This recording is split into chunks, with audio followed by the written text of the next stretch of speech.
उसके शासनकाल में बाबुल का राजा नबूकदनेस्सर ने यहूदा पर आक्रमण किया। यहोयाकीम 3 वर्ष तक उसके अधीन रहा। इसके बाद उसने उसके विरुद्ध विद्रोह किया। तब प्रभु ने उसके विरुद्ध खलदेई, अरामी, मुआबी और अम्मोनी लुटेरों के दल भेजे, जिन्होंने यहूदा का विनाश करने उस पर आक्रमण किया। यह प्रभु के उस कथन के अनुसार हुआ जिसे उसने अपने सेवकों नबियों द्वारा घोषित किया था।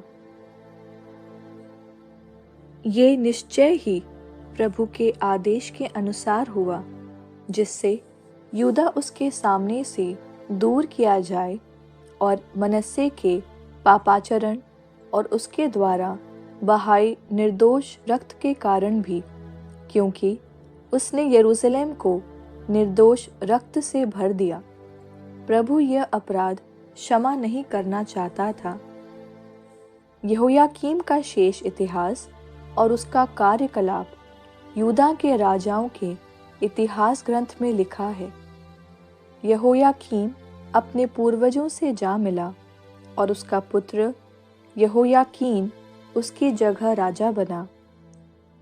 मिस्र का राजा युद्ध करने के लिए फिर अपने देश से नहीं निकला, क्योंकि बाबुल के राजा ने मिस्र के नाले से लेकर फरात नदी तक का सारा क्षेत्र अपने अधिकार में कर लिया था, जो पहले मिस्र के राजा के अधीन था।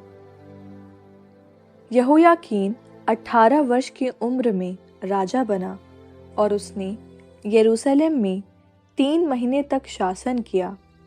उसकी माता का नाम नहुशता था और वो यरूशलेम वासी एलनातान की पुत्री थी।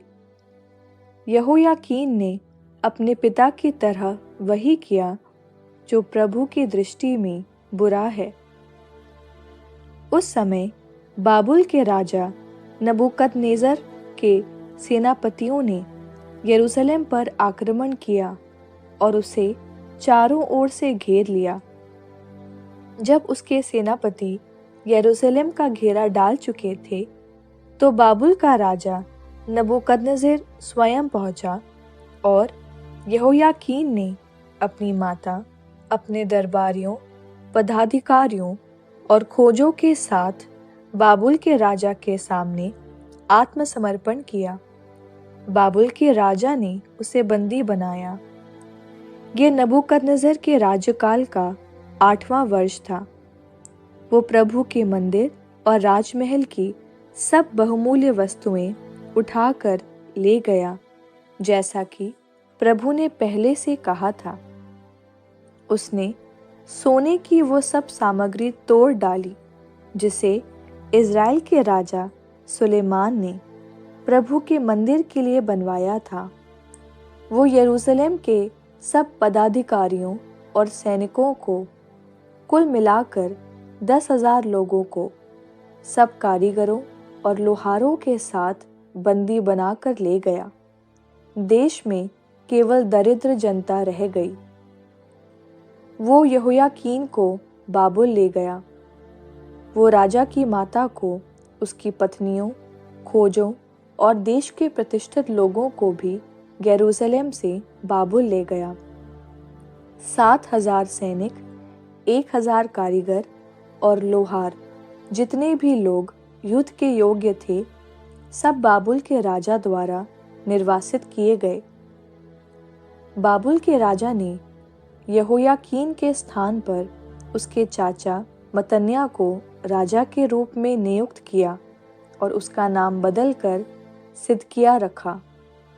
जब सिदकिय्याह राजा बना तो वो 21 वर्ष का था। उसने यरूशलेम में 11 वर्ष तक शासन किया। उसकी माता का नाम हमूटल था। वो लिब्ना वासी यिर्मयाह की पुत्री थी। सिदकिय्याह ने यहोयाकीन की तरह वही किया जो प्रभु की दृष्टि में बुरा है। यरूशलेम और यहूदा पर प्रभु इतना क्रुद्ध था कि उसने उन्हें अपने सामने से दूर करने का निश्चय किया। उस समय सिदकिय्याह ने बाबुल के राजा के विरुद्ध विद्रोह किया